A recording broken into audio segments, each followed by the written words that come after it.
Audio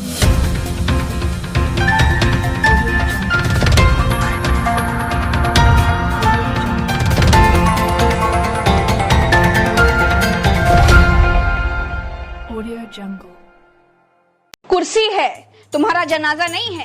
कुछ कर नहीं सकते तो उतर क्यों नहीं जाते। नमस्कार दोस्तों, जब नरेंद्र मोदी से नहीं हो पाया तो देश के चीफ जस्टिस ऑफ इंडिया को मैदान में उतरना पड़ा।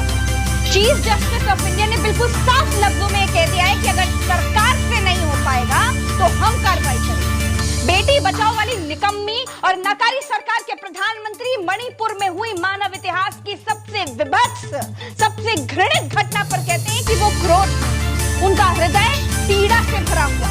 मानव इतिहास की सबसे भयानक घटना पर देश के प्रधानमंत्री कहते हैं कि वो क्रोध है।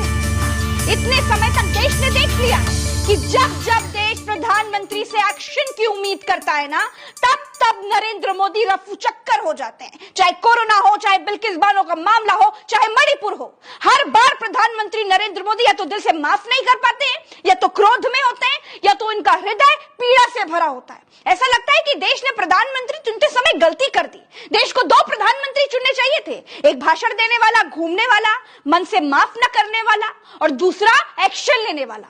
मणिपुर को जलते हुए 77 दिन हो चुके हैं। 77 दिन से प्रधानमंत्री नरेंद्र मोदी से देश चिरौरी कर रहा था कि बादशाह आलम एक बार तो मणिपुर का हाल भी जान लो। हर जगह जाते हो, अरे मणिपुर हो आओ।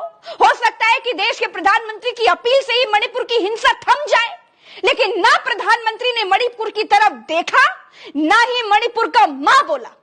जब जब राजा अपना कर्तव्य भूल जाता है, जब जब राजा धर्म की सीढ़ी पर चलकर राजगद्दी हथियाता है ना, तब तब लोगों का हाल मणिपुर जैसा ही होता है। मोदी के मुंह से अब 77 दिन के बाद मणिपुर का मां निकल पाया है। भारत देश के दामन पर वो दाग लग गया है जो किसी भी साबुन से नहीं धुलेगा। मानव इतिहास की सबसे विभत्स घटना मणिपुर में घटित हुई है। देश ने राजा को इसलिए चुना था कि राजा देश चलाएगा, लेकिन राजा पार्टी चलाने लगा। राजा अपने अहंकार की रथ पर उड़ने लगा। राजा चुनाव मशीन बन गया। राजा भाषण वीर हो गया। राजा को दिखास और छपास के रोग ने घेर लिया। राजा को प्रजा से अब कोई मतलब ही नहीं।